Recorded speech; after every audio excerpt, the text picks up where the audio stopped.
Hello and welcome, guys. Today we are going to do a reading of chapter 2 of the Bhagavad Gita, that is self realization. So, in chapter 1 so far, Arjuna has laid out the context of the thoughts and feelings and emotions that he's going through in the middle of the field to his charioteer Krishna, who has taken a vow that he will not take out any weapons but is in the perfect position as a charioteer to guide and teach Arjuna. So today we are going to read the chapter 2, that is self-realization. So let's start right away. As Arjuna's spiritual teacher, Sri Krishna's task now is to rouse Arjuna from his despair and set him on the way to self-realization. Arjuna is especially a man of action, renowned for his bravery, nobility, and skill in the arts of war. Intelligent, but not given to reflection. Hang on a second.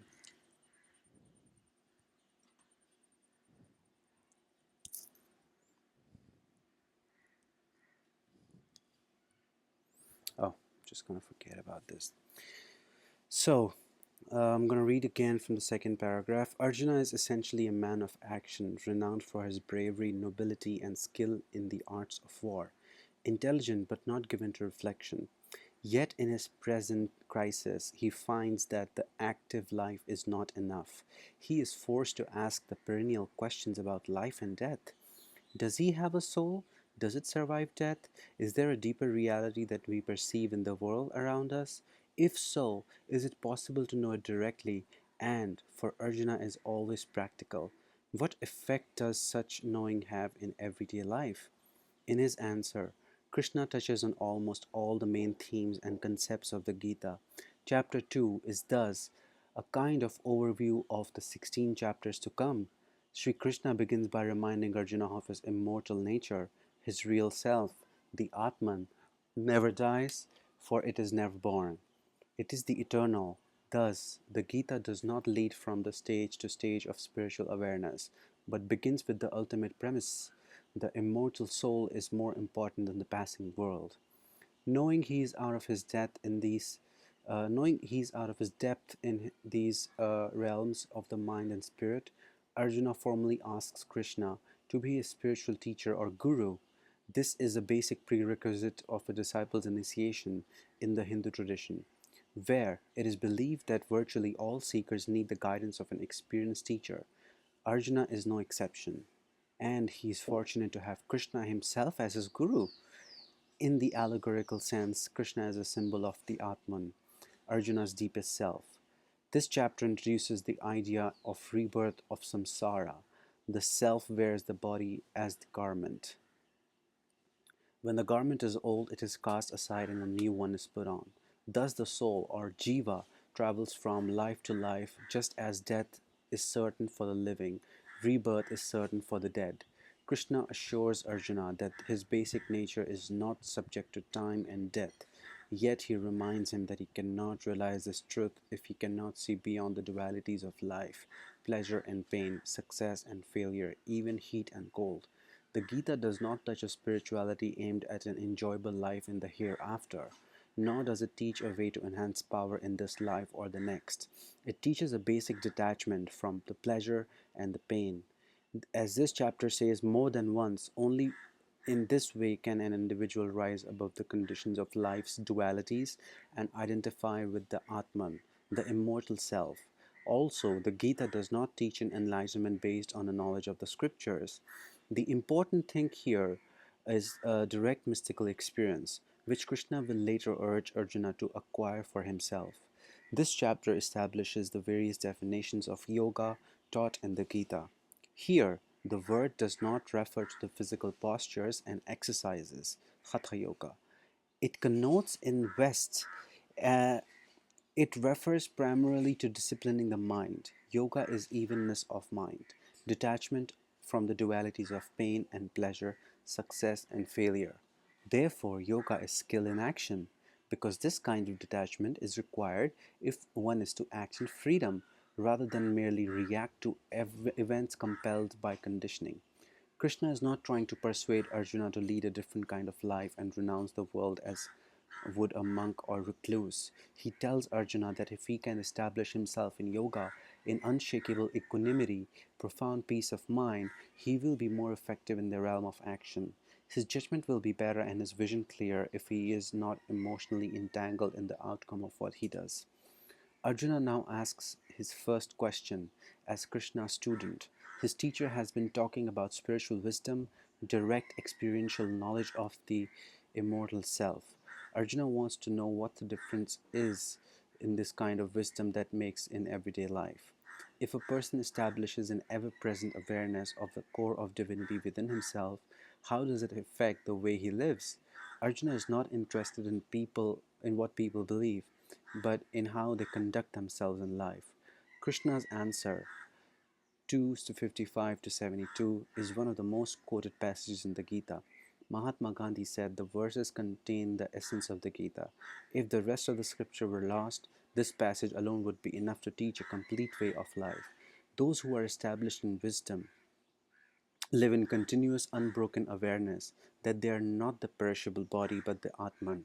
Further, they see the same self in everyone, for the Atman is universally present in all. Such a one, Krishna says, does not identify with the personal desires. These desires are on the surface of the personality, and the self is very core. The self realized man or woman is not motivated by personal desires. In other words, by any desire for kama, personal satisfaction. This idea is perhaps foreign to modern ways of thinking, but basic to the Gita and indeed to mystics of all traditions. More specifically, the word kama refers to any gratification of the ego or the senses that entangles us in the world of samsara and thus draws us away from the core of our being, the self. Those established in self realization control their senses instead of letting their senses control them. If the senses are not controlled, Krishna warns, the mind or emotions will follow wherever they lead. Eventually, a person following the senses loses strength of will and unity of purpose. His choices are dictated by his desires. When the will is led astray by the desire for pleasure, the mind becomes confused and scattered. Ultimately, Krishna warns this leads to spiritual destruction. When you keep thinking about sense objects, attachment comes. Attachment breeds desire, and the lust of possession that burns to anger. Anger clouds the judgment. You can no longer learn from past mistakes. Lost is the power to choose between what is wise and what is unwise, and your life is utter waste. Yet, the Gita does not recommend asceticism. It is more a matter of training the body, mind, and the senses. At the very close of the chapter, Krishna introduces the idea that it is not enough to master all selfish desires, it is also necessary to subdue possessiveness and egocentricity. If this ultimate bourne can be passed, then the seeker will know the true immortal self within. This is the mystic's supreme goal, knowing their real nature. They know their own immortality and realize their union with the eternal being. Wow, so that has set up a prelude for the second chapter of Gita, and now we're going to read the conversation between Krishna and Arjuna with some bits from Sanjaya as well, who is telling the story to Dhritarashtra because he has been blessed by Vedvyas, the writer of the Gita. Sanjaya, these are the words that Sri Krishna spoke to the despairing Arjuna, whose eyes were burning with tears of pity and confusion. Krishna, this despair and weakness in a time of crisis are mean and unworthy of you, Arjuna. How have you fallen into a state so far from the path to liberation? It does not become you to yield to this weakness. Arise with a brave heart and destroy the enemy. Arjuna, how can I ever bring myself to fight against Bhishma and Drona, who are worthy of reverence? How can I, Krishna? Sure, it would be better to spend my life begging than to kill these great worthy souls. If I kill them, every pleasure I found would be tainted. I don't even know which would be better, for us to conquer them or for them to conquer us. The sons of Dhritarashtra have confronted us, but why would we care to live if we kill them? My will is paralyzed, and I am utterly confused. Tell me which is the better path for me. Let me be your disciple. I have fallen at your feet. Give me instruction. What can overcome sorrow that saps all my vitality? Even power over men and gods or the wealth of an empire seem empty. Sanjaya, this is how Arjuna, the great warrior, spoke to Sri Krishna with the words, O Krishna, I will not fight. He fell silent. As they stood between the two armies, Sri Krishna smiled and replied to Arjuna, who had sunk into despair, Krishna, you speak sincerely, but your sorrow has no cause. The wise grieve neither for the living nor for the dead. There has never been a time when you and I and the kings gathered here have not existed, nor will there be a time when we will cease to exist. As the same person inhabits the body through childhood, youth, and old age, so too at the time of death he attains another body. The wise are not deluded by these changes. When the senses contact sense objects, a person experiences cold or heat, pleasure or pain. These experiences are fleeting. They come and go. Bear them patiently, Arjuna. Those who are unaffected by these changes, who are the same in pleasure and pain, are truly wise and fit for immortality. Assert your strength and realize this. The impermanent has no reality. Reality lies in the eternal. Those who have seen the boundary between these two have attained the end of all knowledge. Realize that which pervades the universe and is indestructible, no power can affect this unchanging, imperishable reality. The body is mortal, but that which dwells in the body is immortal and immeasurable. Therefore, Arjuna, fight in this battle. One believes he is the slayer, another believes he is the slain. Both are ignorant. There is neither the slayer nor slain. You were never born. You will never die. You have never changed. You can never change.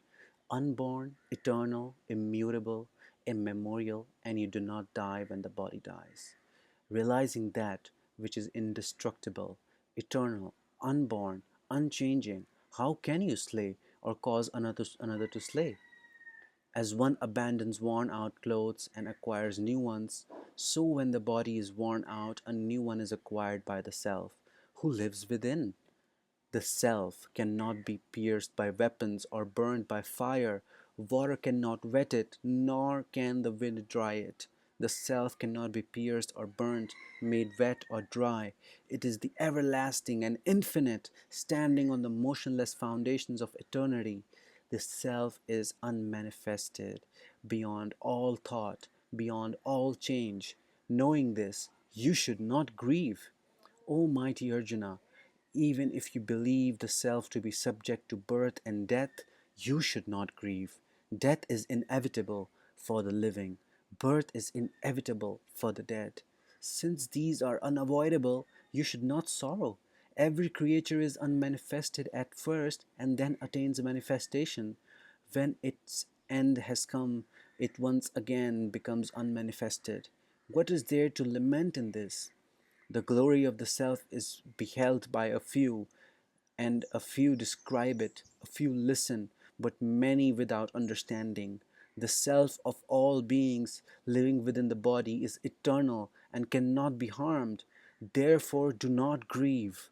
Consider your dharma. You should not vacillate. For a warrior, nothing is higher than a war against evil. The warrior confronted with such a war should be pleased, Arjuna, for it comes as an open gate to heaven. But if you do not participate in this battle against evil, you will incur sin, violating your own dharma and your honor. The story of your dishonor will be repeated endlessly, and for a man of honor, dishonor is worse than death. These brave warriors will think you have withdrawn from the battle out of fear, and those who formerly esteemed you will treat you with disrespect. Your enemies will ridicule your strength and say that should not be said. What could be more painful than this? Death means the attainment of heaven. Victory means enjoyment of the earth. Therefore, rise up, Arjuna, resolved to fight. Having made yourself alike in pain and pleasure, profit and loss, victory and defeat, Engage in this great battle, and you will be freed from sin. You have heard the intellectual explanation of Sankhya, Arjuna. Now listen to the principles of yoga. By practicing these, you can break through the bonds of karma. On this path, effort never goes to waste, and there is no failure. Even a little effort towards spiritual awareness will protect you from the greatest fear. Those who will follow this path, resolving deep within themselves to seek me alone, attain singleness of purpose. For those who lack resolution, the decisions of life are many branched and endless.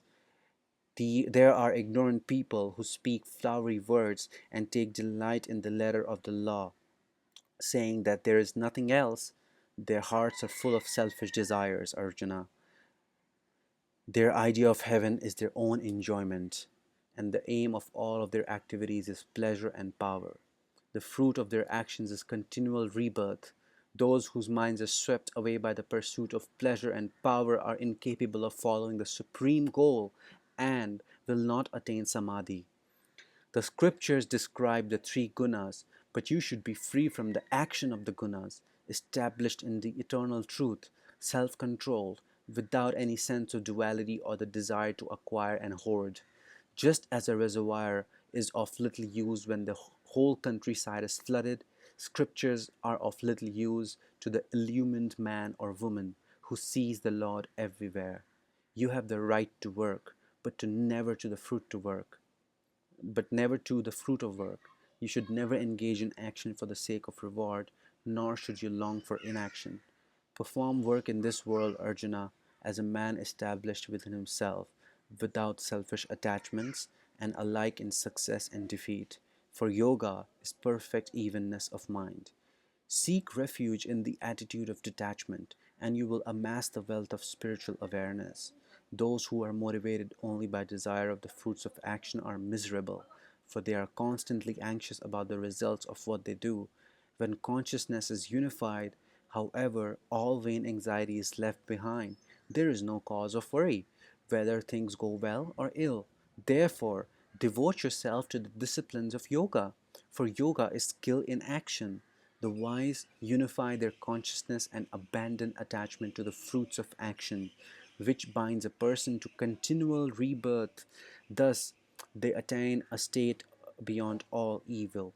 When your mind has overcome the confusion of duality, you will attain the state of holy indifference to things you hear and the things have you have heard.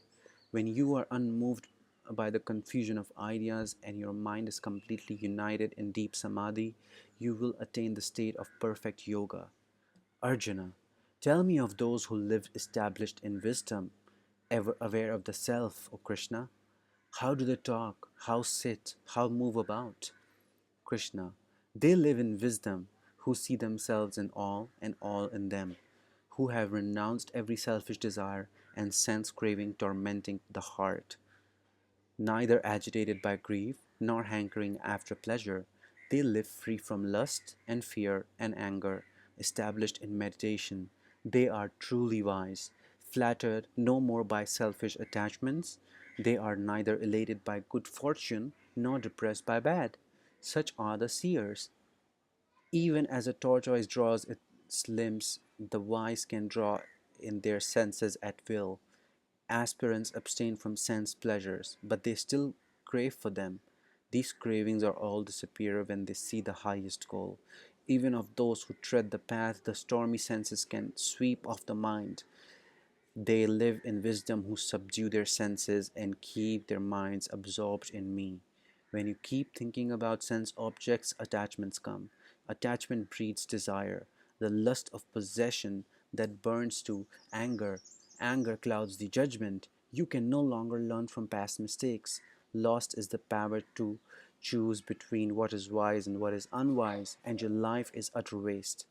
But when you move amidst the world of sense, free from attachment and aversion alike, there comes the peace in which all sorrows end, and you live in the wisdom of the self.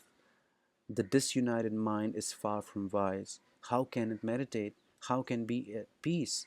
When you know no peace, how can you know no joy? How can you know joy? When you let your mind follow the call of the senses, They carry away your better judgment, and storms drive a boat off its charted course on the sea. Use all your power to free the senses from attachment and aversion alike, and live in the full wisdom of the self. Such a sage awakes to the light of the night of all creatures. That which the world calls day is the night of the ignorance to the wise. As the rivers flow into the ocean but cannot make the vast ocean overflow, so flow the streams of the sense world into the sea of peace. That is the sage. But this is not so with the desirer of desires. They are forever free who renounce all selfish desires and break away from the ego cage of I, me, and mine to be united with the Lord. This is the supreme state. Attain to this and pass from death to immortality. Wow, it's been a powerful chapter, and in the next reading, we will be covering chapter 3 of the Bhagavad Gita. I hope you all enjoyed. So, just to give you some insight and reflections on the chapter 2, is that so in this part of Gita, Krishna actually talks a lot to Arjuna. He explains the nature of reality a little bit in terms of the death and mortality, and then Arjuna goes ahead and asks him, like, what are the quality traits of a person who is established in yoga? So then Krishna tells him about that kind of a person who is, this also resonates a lot with the Buddha, where Krishna says it's the attachment to the desires and the aversion to what we don't want, and one who remains unaffected in both has been walking on the path of this yoga and attains to peace. He also gives an example of how you know whenever we are going through life, we can get lost in sense objects and sense desires.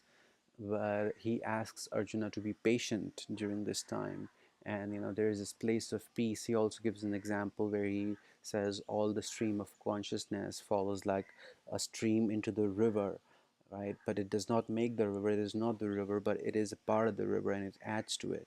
So this leaves us as readers in contemplation that in the first chapter, Arjuna is, posing a problem and asking for help and asking for Krishna to be his guru and his teacher. And in the second chapter of self-realization, Krishna is pointing to something that is like, I understand that you don't want to fight this war, but let me tell you about the self. Let me tell you what you're worried about, what you're grieving about your relatives, about your gurus, about the sons of Dhritarashtra, whatever you're worrying about, that you're going to be one to kill them.